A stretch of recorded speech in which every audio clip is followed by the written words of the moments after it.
Welcome to our Booker Prize series, where we spotlight the books that changed the game.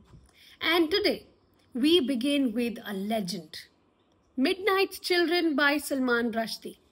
It's the book that not only won the Booker Prize in 1981, but it also won the Booker of Bookers, that also twice.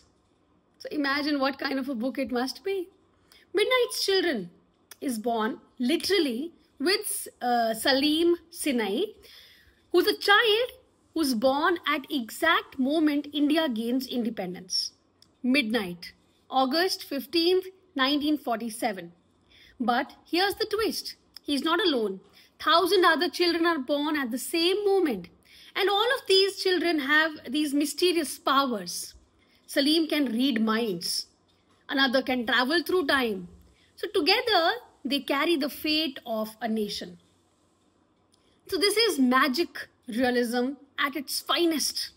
But Midnight's Children isn't just fantasy, it's fiercely political. Salim's body becomes a metaphor for India itself. Fragmented, confused, yet full of possibility.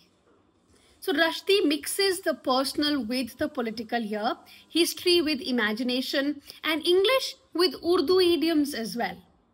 And what's the result? It's a chaotic, dazzling, unforgettable narrative that redefines post-colonial literature. Now, when Midnight's Children won the Booker in 1981, it was hailed as a masterpiece. But its legacy only grew from there. It won the Booker of Bookers in 1993 and again in 2008, beating every other Booker winner up to that point. Time and again, it was winning and winning and winning. Midnight's Children isn't just a book, it's a milestone. If you haven't read it yet, it's time to dive into the story where history and myth collide. There's also a movie on it, by the way, you can watch that. So yes, that's for today's Booker Prize. Follow for more iconic Booker moments, and I'll be beginning with more series as well as the exams are approaching.